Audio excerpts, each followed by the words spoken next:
When I was a kid, I didn't realize I was seeing things from other people's perspectives so easily.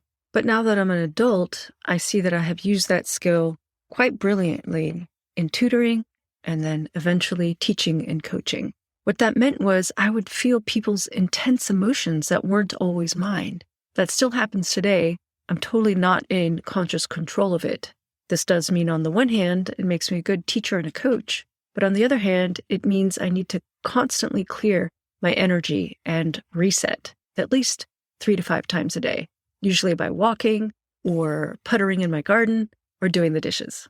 So what does this mean as a fiction writer, especially one focused on writing the future, and especially because I am interested in creating positive futures, unlike the world that we live in today? Hi, everyone. I'm Beth Barany, and I run How to Write the Future podcast. I'm here today to talk to you about other people's views of the world and how understanding those can help us create new stories. So as I said, when I was young, I didn't quite realize that I was able to step into other people's shoes so easily. But this has really helped me as a fiction writer, and it's helped me understand new possibilities and new visions of the world. I feel like I am constantly growing in this space, and that is so exciting. And that is one of the motivations that has brought me to create this podcast on how to write the future. There are some requirements in learning how to step into other people's shoes. And one of them is trusting what comes up, and also knowing, like I said, how to clear out other people's energies so that I could listen to myself and discover what it was that I was designing for my story worlds. But I also found that it was confusing at first. It was confusing because I didn't realize I was so often stepping into other people's experiences and their emotions and their thoughts and their feelings. But in the course of my research and working on my own science fiction series, I stumbled upon systems thinking, and I became a huge fan because all of a sudden it coalesced some things that I had been studying for years, but never quite putting my finger on it. Systems thinking is an awareness that we're all inside of systems, multiple systems.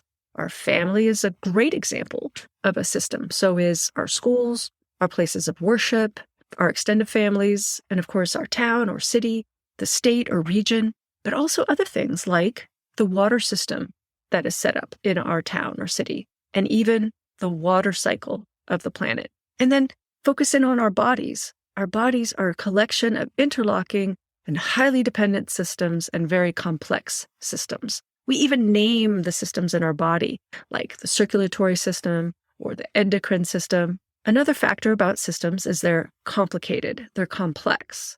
They're sometimes very hard to predict, but they all have one thing in common: a goal. For example, the goal of the body system is to keep us alive.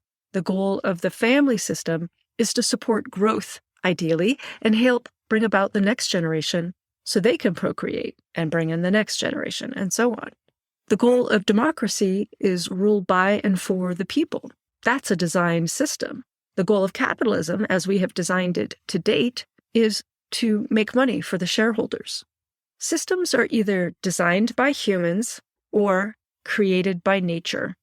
We're shaping the natural environment as well. We're affecting the systems in the natural environment. The natural environment has affected us, has created us.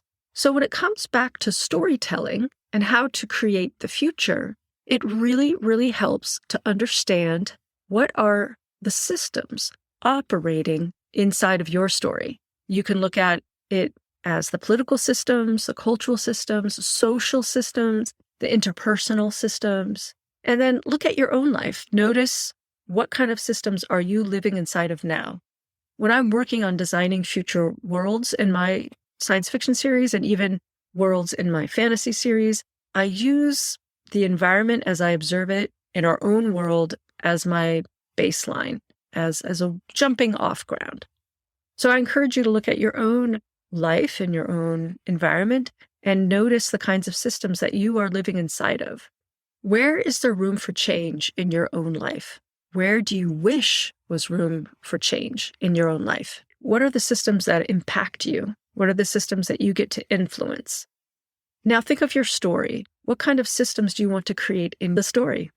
When I'm working on stories, especially at the earliest stages of the planning, I look to what I truly desire, and then I look to the story. And how could I put those ideas into the environment that my investigator goes to? There are a lot of amazing resources on understanding systems thinking. In fact, I was inspired to start to understand systems in a broader perspective, especially starting with Donella Meadows' book, Thinking in Systems. That information is in the show notes. Additionally, she has a wonderful lecture on YouTube that I'll also share in the show notes that's pretty contemporary to us today.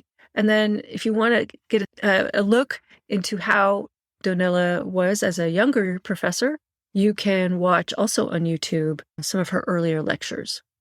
If we are going to create new ways of being in the world, we need to create new systems, new political systems, new environmental systems, the ways we interact with our environment, new systems of money, currency, new educational systems.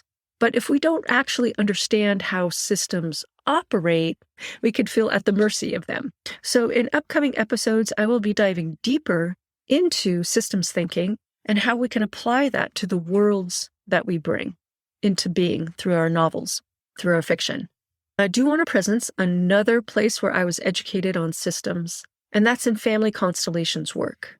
This is looking at the family as a system, and then there's other more systemic constellations, which is about recognizing how a company or a school or an organization is a system. And these methodologies are, how can I say, they aren't operating in the mundane world. They're definitely operating in other levels. And so I will come back to these kinds of systems and discuss this framework as well.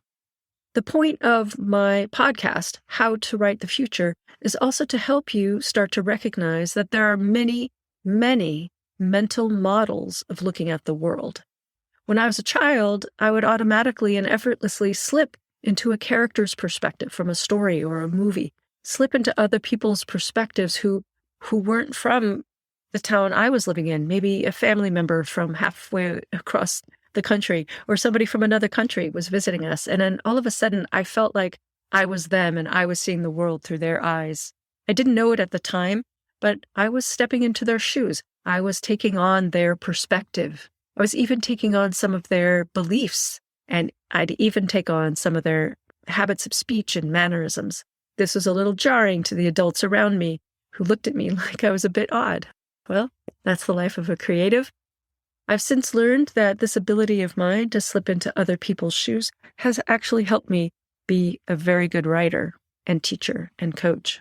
So your turn, take some of the ideas that we learned today about systems and start to put on that lens like a new pair of glasses and notice all the systems in your life.